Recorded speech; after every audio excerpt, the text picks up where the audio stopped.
Hello everyone, welcome back to another video. I'm sorry for not posting in a couple of days, but today we're going to be talking about who is at the biggest risk for the major hurricanes this year, specifically in the United States, but I'm going to be covering everywhere. But yeah, I put this to a vote. I said, like, what do y'all want me to make a video on? I made a post a couple hours ago, and y'all should keep updated in my posts, because usually I ask y'all what videos y'all want there. But two people said the major hurricane video, one person said the tropical storm video, and nobody put other like non-hurricane videos. So I'll make a video focusing more on the tropical storms another day. But today we're going to be talking about major hurricanes specifically. So without further ado, let's get started. So first we got the Saffir-Simpson hurricane scale right here. So obviously Category 1, wind 74 to 95 miles an hour. Some damages, power cuts. Major damage to, because this is well-built homes, but major damage to mobile homes, even in tropical storms too, because of debris. And obviously just you got to cancel plans, stuff flying around outside, same with tropical storms. Category 2, all that, but a little more extensive, and mobile homes can be maybe lifted up a bit. Everything's flying around still.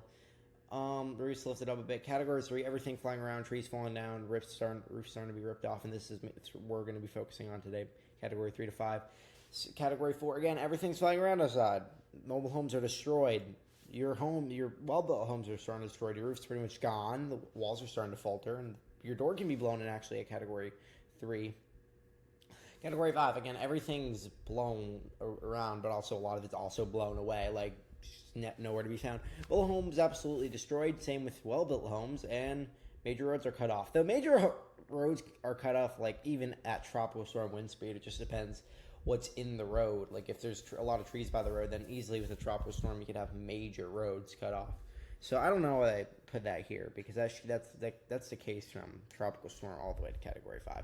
Either way, let's go look at sea surface temperatures right now. So right now, our highest sea surface temperatures are obviously in the Caribbean and also up to the Gulf Loop. And really that's going to give us an idea of where we could have rapidly intensifying hurricanes potentially this season, as well as up here in the, I don't know what this area is called, just north of the Caribbean islands. I don't think there's a specific name for this area. Now, I will say this. The analogs that I've shown for tracks for this year are years that are not very active. And honestly, they don't have very strong systems. Though a lot of these seasons are from a while ago, where it was pretty rare to get a major landfalling hurricane. But now sea surface temperatures are warmer, so it is way, way easier for a storm to rapidly intensify. Also, again, those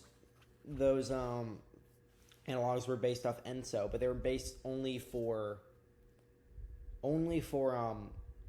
landfalls. Again, they didn't actually correlate to the landfall strengths, though also some of those seasons were above average. But the ENSO is mainly for tracks, not exactly their strengths. So, and obviously we already have the sea surface temperatures warming here, and I'm here. TSR hurricane. How about this? Hold on. We're gonna pull this up real quick, and we'll just show you. I'll show you at the end.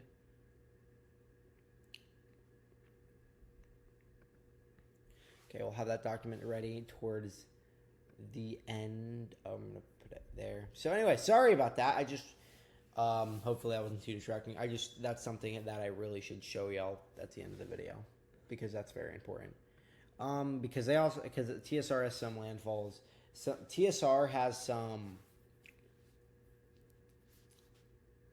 analogs that more correlate to like strengths too, like not just landfalls. Like they have analogs that show like how strong the hurricanes could be themselves. Also, while they are showing an average season, it's not like they're showing a below average number of major hurricanes. Again, in the analogs, there were just very little hurricanes and major hurricanes, and it was mainly just tropical storms. But TSR is predicting an average amount of major hurricanes and hurricanes. Maybe so definitely very good chance of an above average chances for major hurricane landfalls in some places.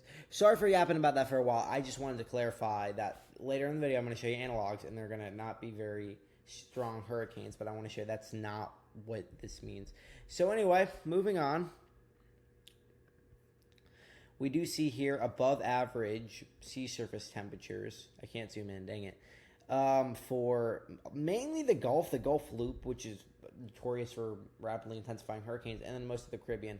MDR is a little bit below average, but still hurricanes are able to come through into the Gulf and here and rapidly strengthen. They don't really need all this here. They just need to form and get past the unfavorable environment to rapidly intensify.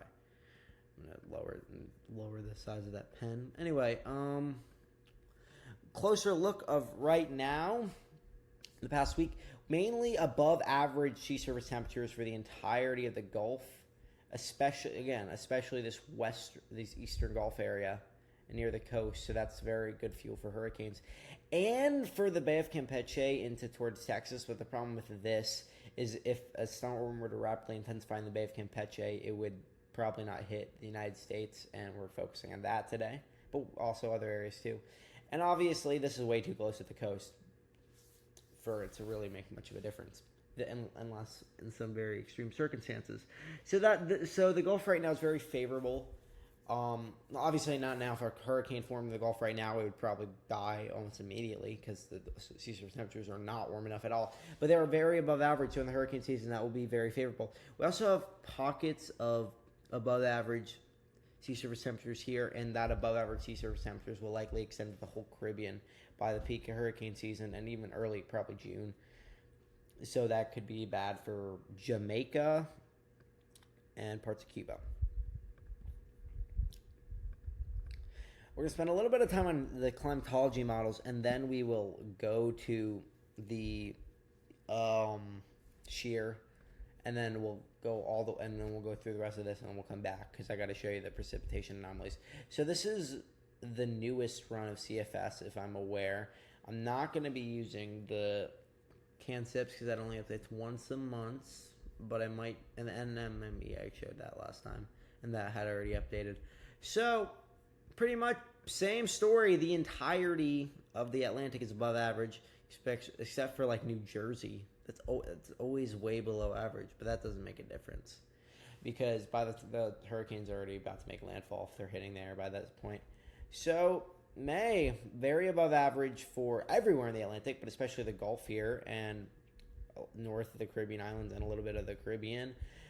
June into July, a little bit below average in July for parts of the Caribbean. Most storms do not travel to the south at all, and the above average sea surface temperatures in the Gulf and off the East Coast will make up for it. As we get into August, though, again, the Gulf Loop is above average. And this Gulf Loop here, even average temperature, is very notorious for strengthening hurricanes, but it's going to be above average as well as this area right here, which can definitely strengthen hurricanes.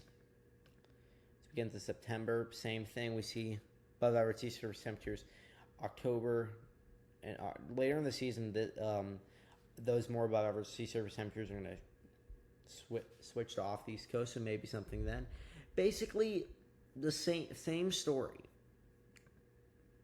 Nothing to the entirety is going to be in below average above average sea surface temperatures. So we get into June again, above average shear for the MDR, so that might be hostile to any storms trying to strengthen and maybe go up the East Coast. But the Caribbean and Gulf are way below average, so any low pressures are not going to have too much trouble going towards the Gulf, though the chance of us seeing a major hurricane in June in any year is pretty low. But that hostile shear is going to go a little more, it's going to go south, and it's going to mainly be off the MDR.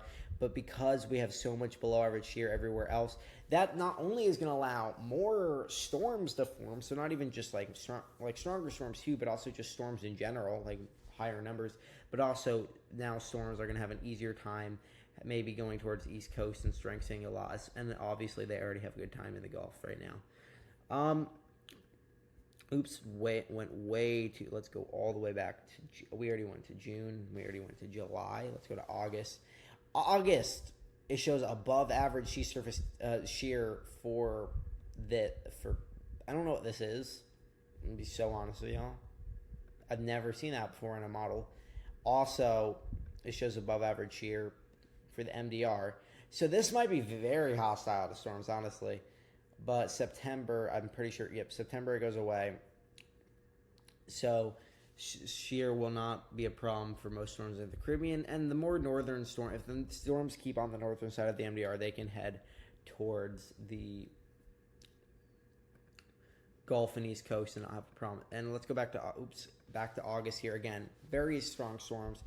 And honestly, again, this shear is pretty close to the coast, so they're already going to not really be strengthening that much as they get closer to the coast. Also, this is an anomaly, so basically, if it's like right at a time of the week or year, just if there's no shear there, then storms will be able to just make it through without weakening. They could strengthen up to landfall.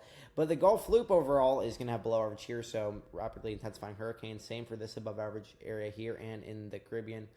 They just might have a little bit of a hard time in the MDR. But again, this is just an anomaly, and there's no guarantee that they're actually going to encounter a lot of shear. Going into September, yeah, and then October, maybe more East Coast, like I said, because I mean, the Gulf could have some stuff, but there's much less shear here, so storms could go towards the East Coast and have much less of a hard time. I will say, I do not think this was here a couple runs ago. Let me just, let's go back to, February. Oh, it was. Okay. That's interesting. It just varies a bit because I'm sure, there's some runs have it much weaker. Now, if we go to canned sips, I'm just curious what canned sip shows.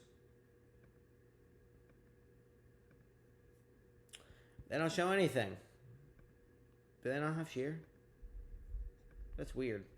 I'd expect that. Anyway, NMME. Yeah, I already showed you all this run, but we're going to go back to the North Atlantic here, and we're going to go to CFS monthly again, and we're going to switch this precipitation, and we will come back to this. Anyway, SST forecasts. But this is for Nino 3.4, so if the lower this is, the better for storms in the Atlantic. So, honestly, this is kind of showing below average sea surface temperature. This is all the way from October, by the way. This was made in October. So these predictions are a little old, but I'm going to show you some newer runs in a second. But this is what the newest thing actually. You see, this was made in January, so this was actually the newest thing on the Climate Prediction Center's website. But basically, we're saying below average for most of the time, and even into May, June, and July at the beginning of the season, the averages have a cool neutral, which is slightly favorable for the Atlantic. And as we get into peak season, we could go right back into a La Nina into next year. So really, that's going to be very favorable. Less trade winds, less shear, higher sea surface temperatures. And this is the newer one. So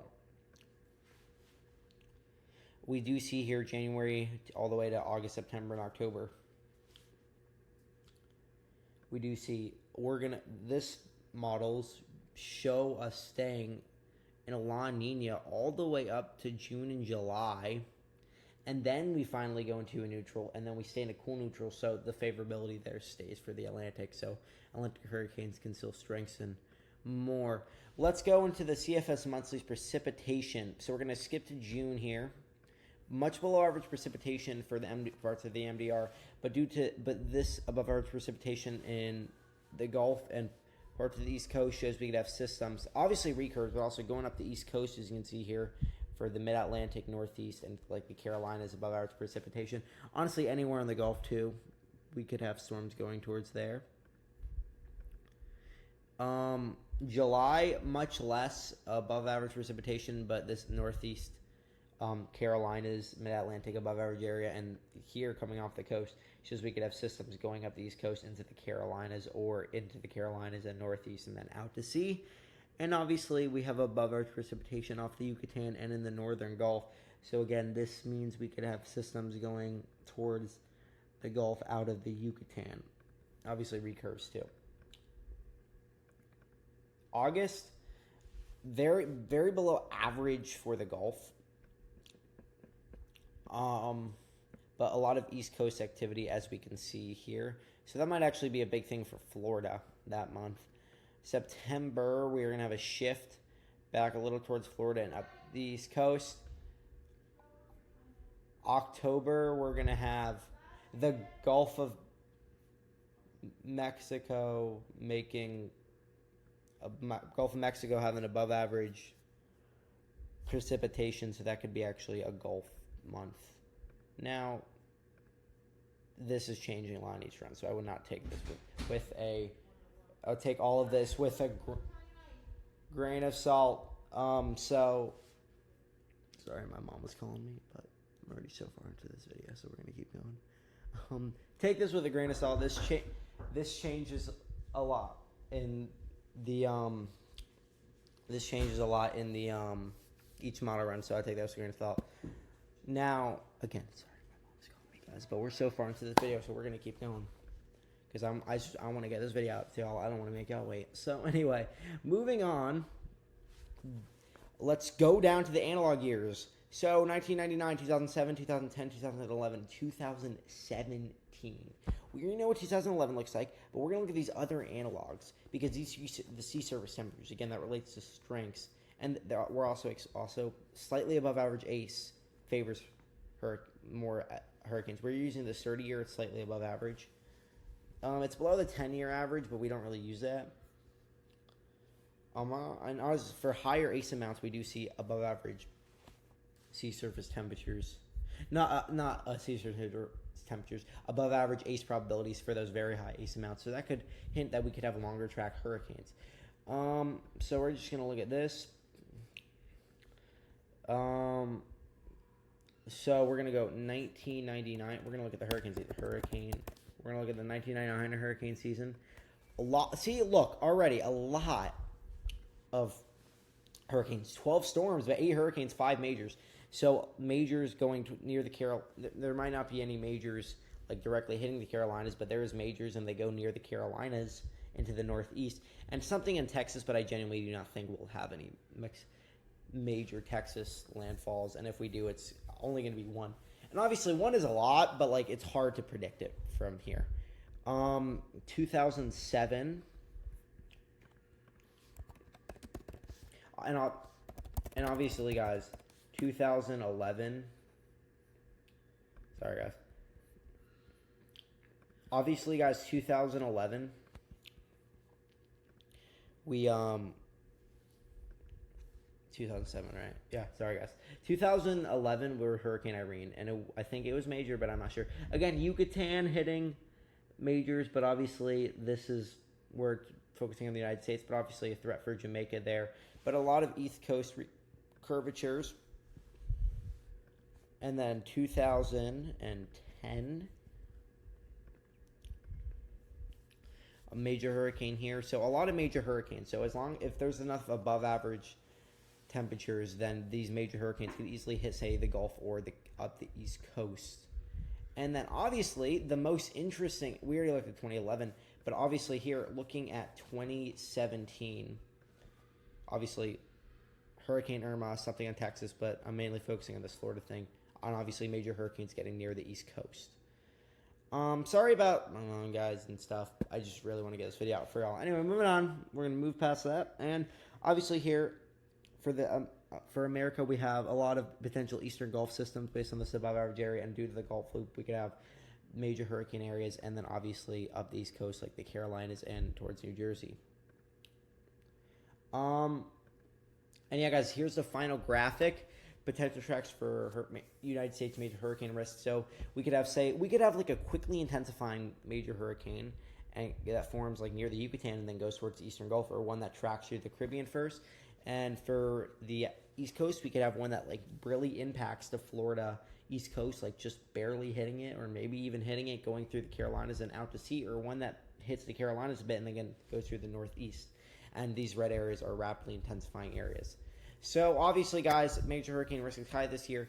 But also, even if you're not getting major hurricane impacts, you got to remember that major hurricanes allow up the tropical storm impacts to extend way farther in, and those are bad in itself. And even if we don't get any major hurricane landfalls, or even if we do, the impacts are still very bad, even with just tropical storms. And also, there is the above average chances for major hurricanes / just hot spots, probably the Eastern Gulf. But also, I'm going to say the highlight as the number one main one is going to be maybe the Florida East Coast a bit, but absolutely like highest risk is going to be the Carolinas, number one, 100%.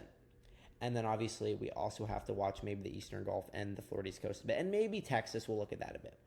Anyway, guys, I hope you enjoyed this video. Have a great day. If you have any comments, please leave them in the comment section. And bye, guys.